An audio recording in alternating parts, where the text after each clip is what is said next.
"We've a lot in common, you and I," Taylor Swift claimed before launching into Me on her banjo and following it with Stay, Stay, Stay.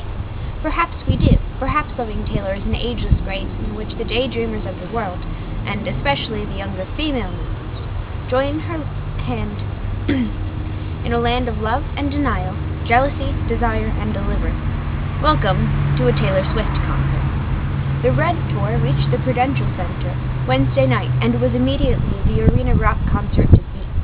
After 6 years of an extended high school senior year, the 23-year-old superstar is all grown up, and she acts grown, though but only to a degree where the grown-up fails to speak now to the daydreaming girls who make up the majority of her audience. And then, she's a 16-year-old girl we met all those years ago with the tears on her guitar. And it was her job in the current tour to find where those two met. It is a more treacherous game than dumping boy band English pop stars, though perhaps not as tough as maintaining your concentration for your 4th album.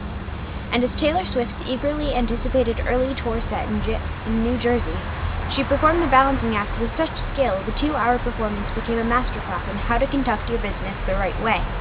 Here are some tricks of the trade, which are like the equivalent of always running to first base, though artists from Bruce to Bieber to Madonna seem unable or uncompelled to do so.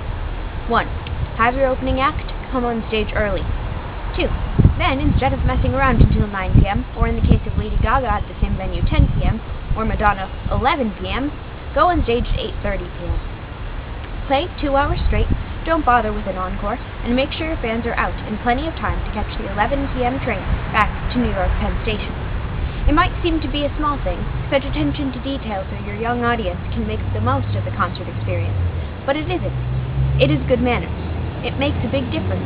When I saw Gaga, I had to catch the same train going back to the city and missed half the show. But it is still just the icing on the cake as Taylor Swift moved through a flawless performance. Every song a perfect jewel. The theatrical performances, Remember the Wedding and Speak Now, kept to a minimum. The piano segment, 2 songs, one all too well. A passionate song to a lost, a set highlight, and the acoustic segment, a complete success. And while she often falls into girlish banter when speaking to the girls in the audience, the revelations, when they do arrive, are all about craft, about how she does it and why. Taylor calls her songwriting a coping mechanism, and for a woman who writes in some detail about her feelings, it seems like a claim that the method is the message. This is not the best time I've seen Taylor on stage, but it is the best that she has performed, and not only because Red is her best album. Fearless and Speak Now peak higher, but they are nowhere near as consistent. There isn't much of a dot on Red. State of Grace is a young adult romantic masterpiece, and with a full-on rock band, 2 guitars, behind her, Taylor smashes through it to start the evening. It is the sort of song one of those indie bands much cooler than her might play, only Taylor's song is better. In the Taylor story, the song isn't just a magical thumper, the acoustic version works equally well, but it also is a post-teen Taylor. The puppy love innocence of our song is long gone, and the travails of teen romance, the "this love is difficult but it is real," is steamed over in sexual passion. So Taylor starts the top of her game in a bright, changing, darkening, and lightning glare of red light. The first 3 songs, while sung along to the alacrity by the teenage girl audience, are the older 23-year-old Taylor. And when she reaches back into her 4th song, You Belong With Me, gone are the cheerleader outfits, and instead the song is rearranged so it mimics the girl group sound in the 1960s. The first major set piece has Taylor as a Hollywood star, being harassed by journalists and paparazzi for The Lucky One. It's the only shrugger of the evening. In 2013, the complaints I had about her singing being wobbly in 2009 no longer apply, with no backing tracks that I can hear. She nailed every song. But in 2013, she still can't dance, and the set pieces are the weakest link here. At least she had Love Story to act out in 2009. None of the big production numbers, except for the last song, Circus MC, We're Never Getting Back, were really needed.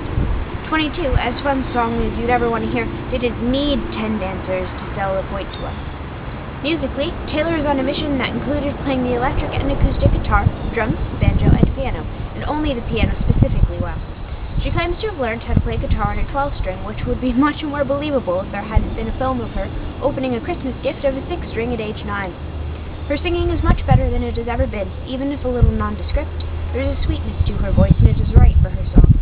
And her songs can withstand just about anything.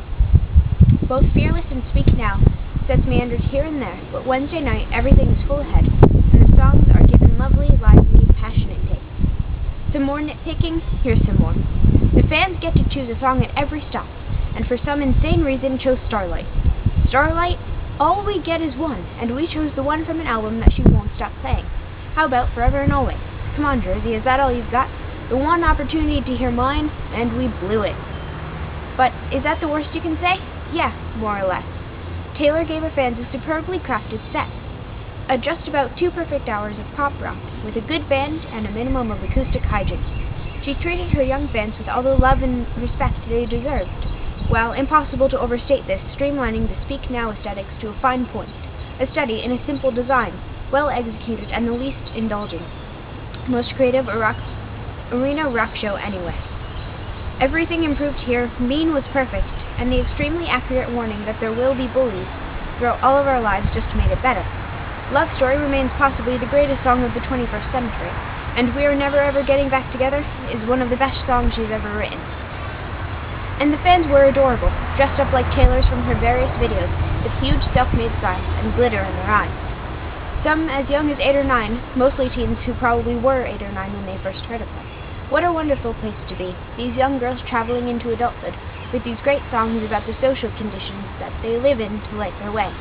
Ever, Love Story, Mean, our song, this music will last and last. They will never look back with embarrassment. Like the Beatles' teenage girl fans before them, these are songs that they will carry with them all their lives. And as for Taylor, I guess she did it. She went from teen sensation to 20-something serial monogamist, and she did it with apparent ease, and while selling more albums, more tickets, making new fans, and maintaining her old ones. Except for her fan club fiasco where they threw away hundreds of unopened mail, she doesn't have a serious blemish on her career with this tour. She has proven once again that it is Taylor's world and we just live in it. And that world is red. Grade? A.